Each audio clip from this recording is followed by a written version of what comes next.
Magic the Gathering, a game full of chaos and limitless combos. People can do almost anything that they want. And in 2018, the Magic the Gathering Arena was. This was a game that limited the combos and made it a little more balanced. However, many new combos were found and were brought into the game this way. In response, the people at Magic started to ban specific cards for Arena to make it a little more balanced. This created a meta and made it very competitive to see which deck rises to the top and stays at the top. Many decks cycled through very quickly, and not many decks from the original period still exist. This series is to find out what types of decks it might become the best of the decks, and to test these decks and how capable they actually are. It's also to test what the community says on how the deck actually performed. For example, if a deck is taken to many tournaments online and won quite a bit, and the community reflects positively on the deck, it's believable. However, if there is a deck that has really never went to any tournaments and really has never performed well, and the community reflects the same way positively on the deck, it becomes less believable. So that's what we're here for, to figure out what are the best decks for multiple formats. Welcome to Climbing the Ranks. Also, according to YouTube, only 5.9% of you are subscribed, so please consider subscribing. You don't have to, but it would really help me to reach my goal by 1,000 subscribers by the end of this year. Welcome back to yet another episode of Climbing the Ranks, where today we're bringing you another historic Brawl deck. Our commander today is Halana and Alena, partners. It's a 4-drop Gruul commander with first strike and reach. Its ability reads, at the beginning of combat on your turn, put X +1/+1 counters on another target creature you control, where X is Halana and Alena's power. That creature gains haste until the end of turn. So it's a really nice card. We get to put a bunch of +1/+1 counters on target creature we control at each combat on our turn, and boosting it with things like Colossification so we get even more +1/+1 counters is really nice. And also the second ability where we get to give something haste that doesn't have haste that really wants haste, like Kogli Titan Ape, is just perfect in this deck. So that's the entire strategy, just to basically have a bunch of huge creatures and win from there, like most Gruul decks are. So on to the 1-drops, we have Llanowar Elves for ramp, Tamiyo Safekeeping, and Snakeskin Veil for protection, Shadow Spear for a myriad of things that's awesome, and the Ozolith because we're dealing with +1/+1 counters. On to the 2-drops, we have Fling for a win con, same with Dragon's Guard Elite, Dust Shell Crawler basically gives all of our creatures trample, Emergent Sequence is ramp, Incubation Druid is ramp, Inscription of Abundance does a lot of things that's just perfect, Into the North is ramp, Ram Through is fighting without fighting, Ranger Class does a bunch of things that's also perfect for our deck, Regrowth is reoccurrence, Scavenging Ooze is Graveyard Hate, Arnie Slays the Troll is Inscription of Abundance but as a saga, Bard Class it basically makes Halana and Alena cost less, enter with more +1/+1 counters, and allowing us to basically have draw. Dahmer's Ambush is the same thing as Ram Through, but it puts a +1/+1 counter on target creature we control. Goblin, a Narcomancer, we're dealing with Gruul, it's just perfect for the deck. Arcane Signet, Cold Steel Heart, and Mind Stone for the trio of awesomeness, and Finale of Devastation to basically tutor any of our creature cards that we want. It's just perfect in the deck. Onto the 3-drops, Shadow Skull Charger, this is basically a 6/4 drop with Trample and Haste. It's really cool. Oran Reef Ooze, whenever it attacks, it proliferates all of our counters, and also when it enters a battlefield, we get to put a +1/+1 counter on target creature we control. It's a very nice card in the deck. Balagate Recovery is reoccurrence, and it's also a land if we need it. Cultivate because it's more lands. Garruk's Uprising is draw and lands. Well, not lands, sorry. Draw and trample. That's all that this does. We can get lands off of it if we draw them. Hydra's Growth is a lot of +1/+1 counters. We put this on Alena, and it's basically game over. Jukin defends a temple. It does a bunch of things. It's really nice. Kodama gives all of our modified creatures trample, which is pretty much all of our creatures in this deck. And also, we get a ramp whenever a modified creature deals damage to a player. Merowyn the Nurturer, it's just ramp. Pride Malkin is more trample. Champion of Lamholt is a win con because basically we give this 8 power and they can't block of our creatures. Gruul Locket, it's ramp. Grumgully the Generous puts more +1/+1 counters onto creatures. Invigorating Hot Springs is Halana without Halana being there. Rhythm of the Wild is protection from blue basically, and also we give our creatures right. Hazoret's and Ronos' Monument because it's awesome in the deck. Onto the 4-drops, we have Delina Wild Mage, Manaform Hellkite, Tectonic Giant. These are just really great cards that are really annoying, and they are just swarm haste things. Iridescent Hornbeetle is swarm. Toski Bear of Secrets is draw, same with Neath, and we also get to put more, well, we get a double power. It's really cool. Questing Beast is Questing Beast, same with Cosmos Elixir and Lithoform Engine. Having 2 Halana triggers is really cool. Onto the 5 and up drops, Goldspan Dragon for ramp, Return of the Wild Speaker as a huge anthem, or we can draw cards. it's really, really good card. Glorious Sunrise, it's Sunrise. I mean, it's just a really, really nice card. Same with the Natural Growth and Escape to the Wilds being one of the best Gruul cards ever printed. Onto the 6 and up drops, we have a Embercleave for a win. Same with Fire Emancipation. Vorinclex is crazy in the deck. Kogla, same with Kogla. This card is insane. Classification, putting it on Halana is really, really cool. And the Great Henge because it's one of the best green cards ever.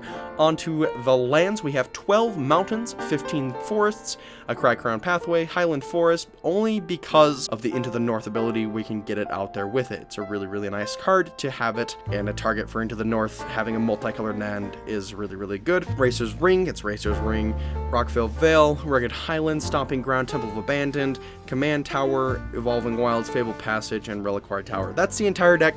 It's really self-explanatory. It's just basically getting a bunch of really, really powerful creatures and swinging in for game. Let's get on to the games. Game 1, our hand is looking okay. I need a mulligan for that. That's way better. Fabled Passage is really nice. And we drew a snow-covered mountain. I think I'm still going to do the Fabled Passage, Joe, because it's just a little better. Let's see what he's going to do. He's playing mono red goblins with Krenko's Tin Street Kingpin as his commander instead of Franco Mob Boss. That's kind of weird. I mean, I guess it works. Goblin Tunneler's going to do some damage, going to get some ramp off of Sticky Fingers. It's okay. We're waiting on what he's going to do next. Thematic Compass is a really nice card because it's more ramp, basically. We're going to upgrade Bard class, so our Halana and Alena only cost 2, so we'll have enough to cast it. And maybe something else. Yes, we should be able to cast Dust Shell Crawler if we want to, and we will, because having 4 +1/+1 counters on something and have a 4/7 that's originally 0 power is really, really funny. Let's see what else he's going to do, because we have a first strikeout here, and it's a little more scary than I think he thought to deal with. Legion Warboss is coming out there, so we're automatically going to block something with Legion Warboss, and here comes Krenko attacking. Interesting. I think I'm just going to block the 1/1 because, I mean, the Krenko going through is fine. I'm waiting for him to have something like a Shock or Lightning Bolt. Iridescent Hornbeetle is going to come out here so we can get more +1/+1 counters on things. It's just going to get crazy. We're going to have a 7/7 with Trample. We're not going to attack with it, but we're going to get a bunch of 1/1s that should slow him down quite a bit. Let's see if he's going to do anything else, because we basically have game here. That's how fast this deck usually rolls, and he concedes right there. Game 2, our hand is looking okay. We have a Gruul Locket, so we might keep it, but I'm not sure if we should. Yeah, just the Gruul Locket in there is really, really good, and the chances of us drawing a mountain there is just really, really nice. Let's see, we're gonna do, and we're just gonna keep the Inscription of Abundance for later. I don't really need it right now. He's gonna play Fearsome Whelp because he's playing dragons. I mean, obviously, the Miriam Sentinel Worm is just a really, really nice commander, especially on Arena. There's our mountain that we need, so we're gonna do Oran Reef Ooze instead because we'll have enough lands to play our commander next turn. And Oran Reef Ooze is a really, really nice card because we're going to be able to proliferate quite a bit. Let's see what else he's going to do here, because it's only green, blue, red dragons, which is interesting. So he doesn't get any of the black dragons that are really, really good, but he gets things like Old Gnawbone. Let's see, he's going to Cultivate. I'm guessing he's going to get, well, another green, almost certainly, and another blue, or 2 reds. I never thought of that.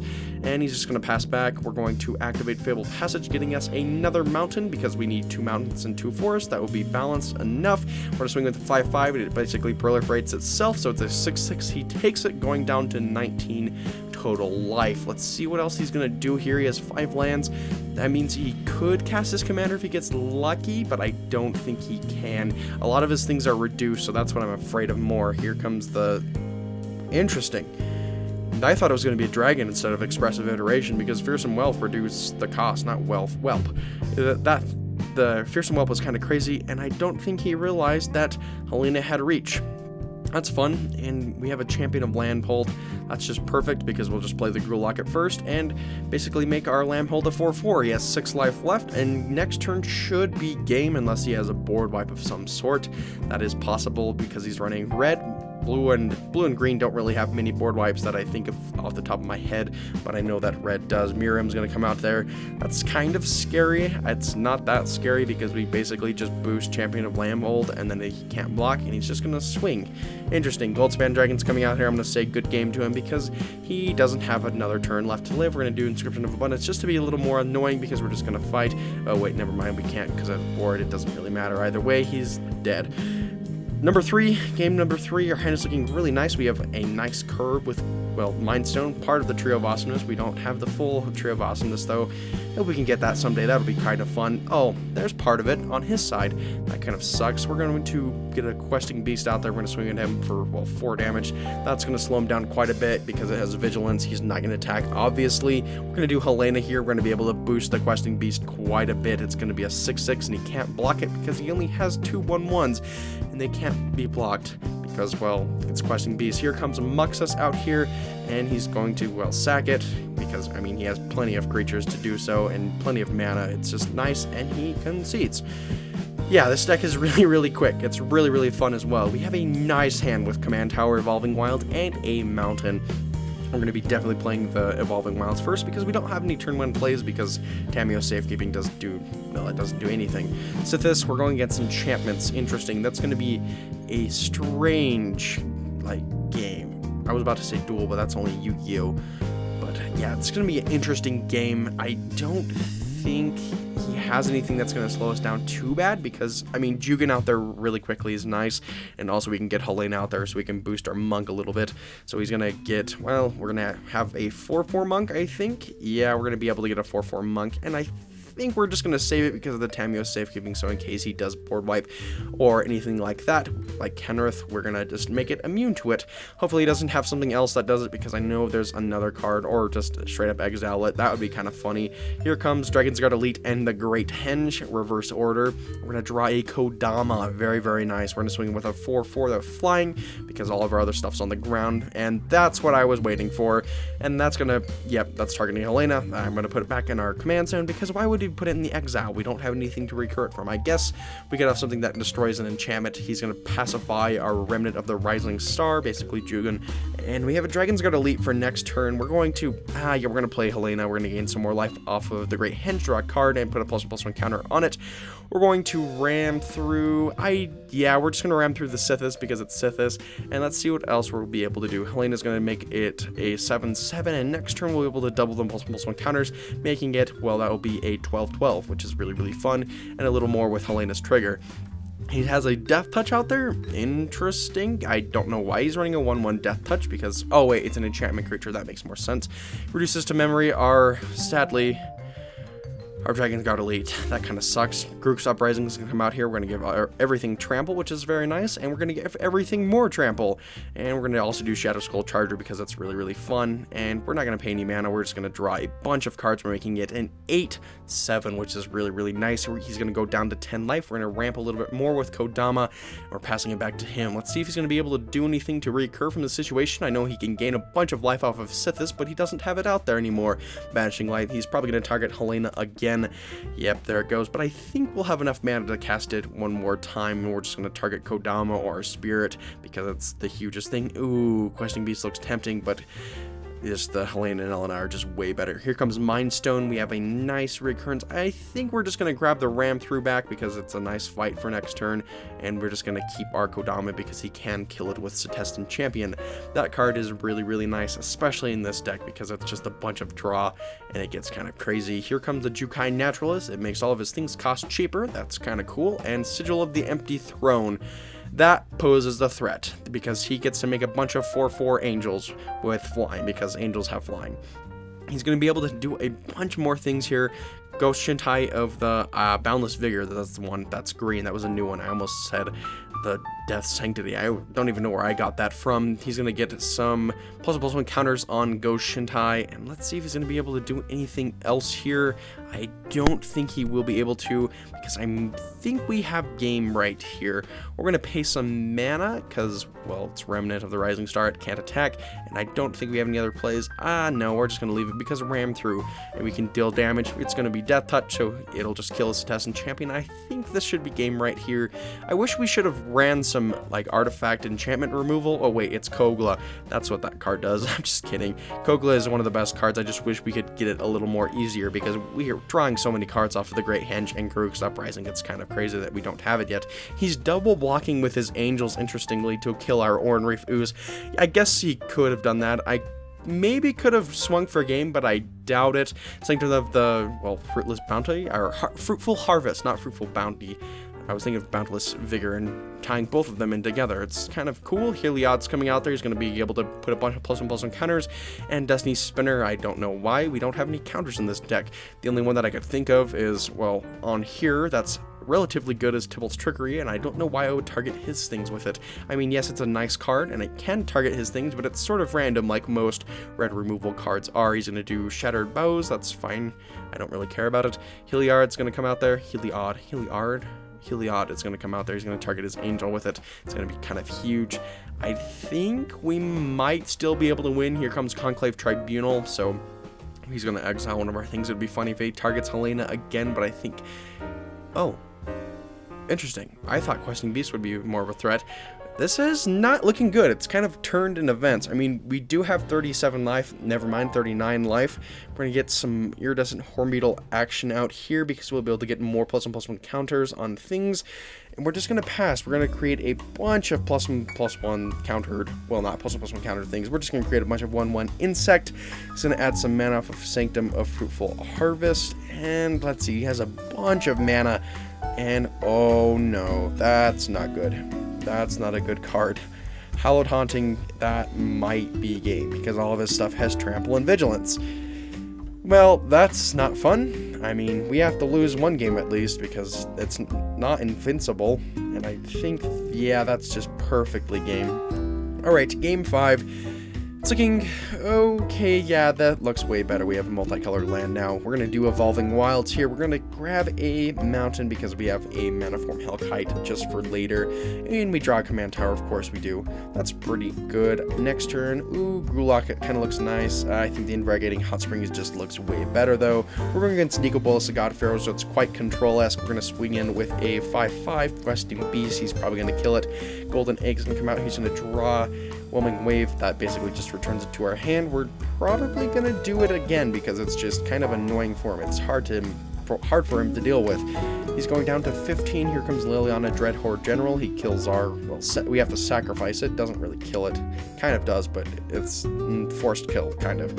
Invarigating Hot Spring, we're going to target the land. Not the land, my goodness. We're going to target the Liliana. He's going to steal our commander. That's kind of funny. We're going to do, Maniform Hellkite, and we're also going to do Bard class. We're going to give the Maniform Hellkite haste. We're going to deal him 7 damage. He's going down to 9 life. It's not looking too good for him. He stole our thing. He's going to kill our thing and get Yawgmoth's Vile Offering, getting his Dreadhorde back. That's not fun. We're going to fight our own commander, and we're going to give it haste so we can destroy that pesky little Liliana and that Arcane Signet. We could have dealt him, well, 8 damage, but I need to get rid of that first. Let's see, and he's just going to scoop right there. Welcome to the after gameplay commentary where we review how the deck did. That did really, really well. I mean, it's really self-explanatory. It's Gruul aggro. The only thing that I wish there was a little bit more of was enchantment and artifact removal. I know there's like cards like Nature's, well, Return to Nature. I almost said Nature's Claim. That's a different card. But that was the only deck that we struggled against, which was the Sithis, and even then we did really, really well against it. That's basically the entire deck. I mean, we won around 80% of the time, and that's about what the strategy articles that I was saying, well, read, that they won about 80% of the time. But other than that, it's just a really, really fun deck. Having really nice cards out here. I wish there was Xenagos, the God of the Revels, on here. That would be awesome. But other than that, it's still really awesome by itself. I mean, it's basically a Neath every turn for free, which is really, really cool. Other than that, that's the entire deck. It's really, really fun. I would definitely build it, maybe even in real life. Instead of Halana, I'd definitely run Xenagos. But other than that, stay tuned for another episode, and thank you for watching.